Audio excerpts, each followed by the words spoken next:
On dit qu'une ombre m'a enlevé, un soir, dans la douce lueur tamisée du palais de mon père, pour me déposer sur terre. Mon père, on dit qu'il est le roi, que son palais laisse entrer la lumière à travers ses murs et la retient toute la durée de la nuit. Mais on dit tant de choses. À 17 ans, j'ai décidé de chercher mon père. J'ai marché longtemps, puis j'ai vu de la lumière. Je me suis approché et l'on m'a dit « Ici, on parle de ton père ». Alors je suis entré, je me suis assis, j'ai écouté et on m'a dit... Alors, je me suis convaincu que mon père était un bon roi. Et cela m'a suffi. Un temps. Mais ce n'était plus satisfaisant. Alors je suis parti vers d'autres horizons, vers une autre lumière, une lumière plus vive, une voix plus forte. Là, je suis entré, me suis assis, j'ai écouté. Et on m'a dit. J'ai appris et j'ai grandi, en théorie.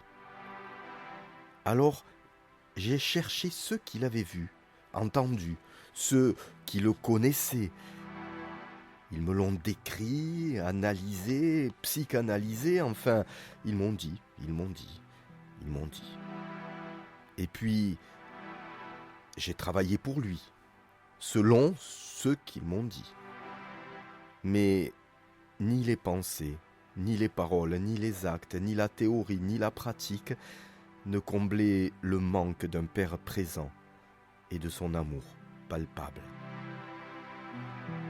Lassé de vivre d'un rêve, j'ai fui, loin des lumières trop vives et des voix trop fortes.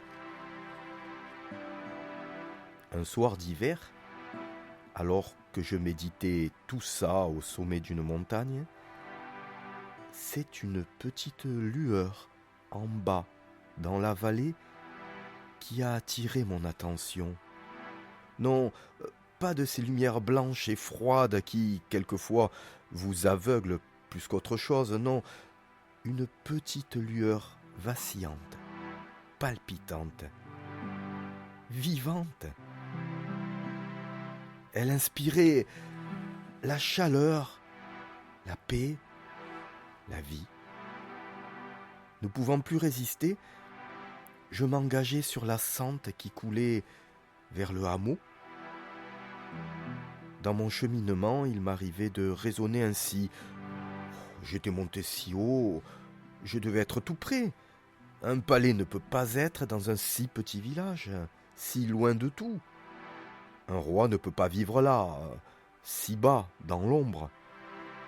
Mais à chaque virage, j'apercevais cette lueur et sa vibration créait un son en moi et m'invitait. Viens, viens. Alors, laissant mes idées de hauteur, de grandeur, de splendeur, je m'abandonnai à l'invitation. Viens, et me laissai glisser.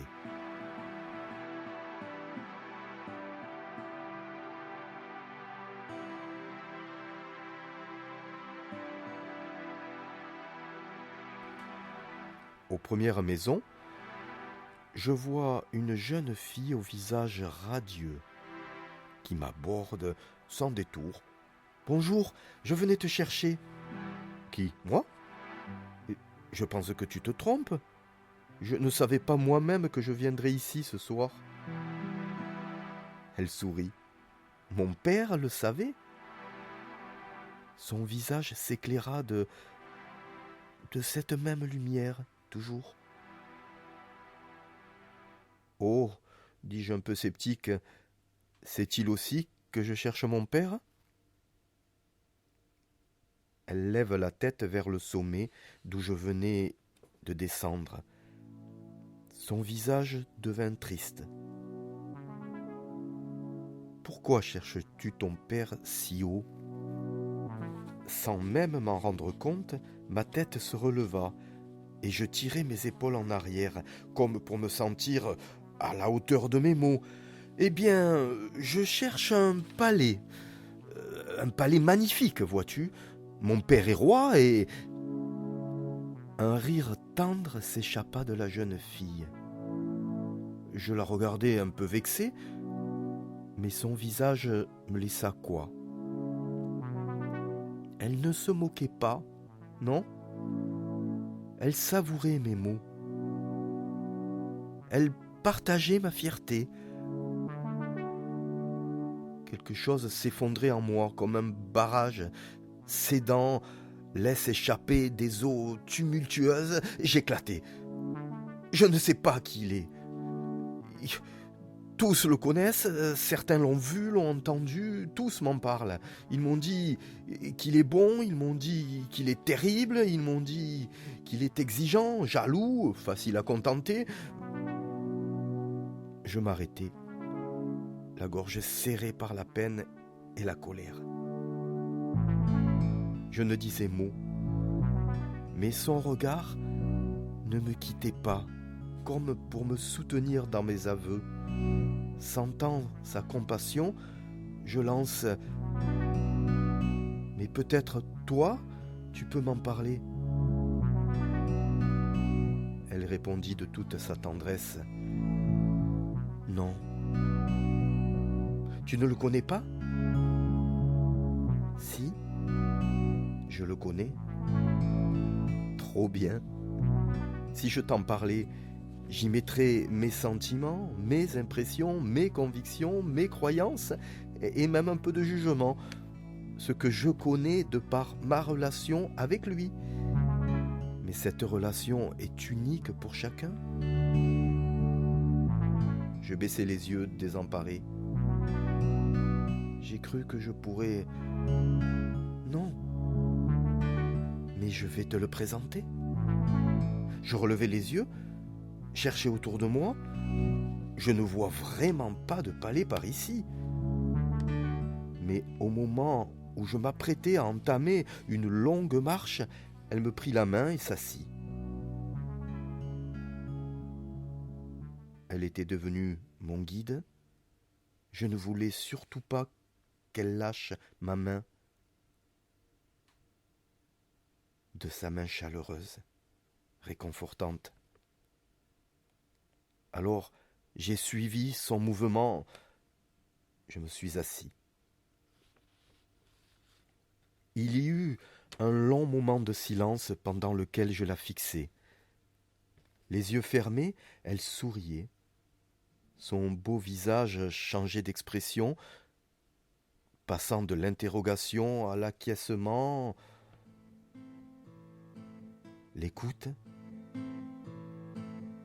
Elle semblait participer à une conversation inaudible dont j'étais le spectateur. Puis, ses lèvres entr'ouvertes se scellèrent dans un sourire et elle me dit, en ouvrant les yeux, « Ce palais que tu cherches, c'est toi ?» Moi ? Cela semblait fou, mais ces mots résonnèrent comme des mots d'amour. Sa voix avait une saveur dont je ne me lassais pas. Laisse entrer la lumière. Tu y verras ton père. Tout son corps luisait. La douce lueur de sa main irradiait mon bras, puis tout mon être. J'eus l'impression de perdre l'équilibre. Mon corps flottait. Je ne savais plus où j'étais. Je perdais toute notion d'espace, de temps.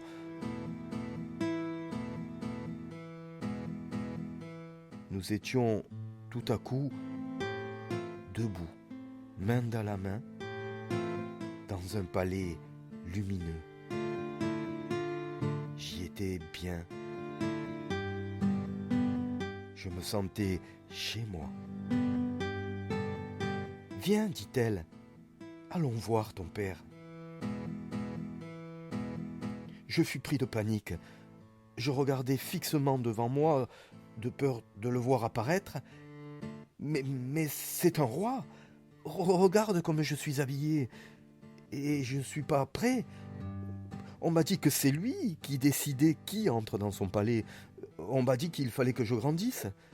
On m'a dit qu'il fallait que je sois plus sage. On m'a dit qu'il fallait que je sois digne de lui. On m'a dit qu'il fallait que je sois pur pour être digne. Je ne suis pas tout ça.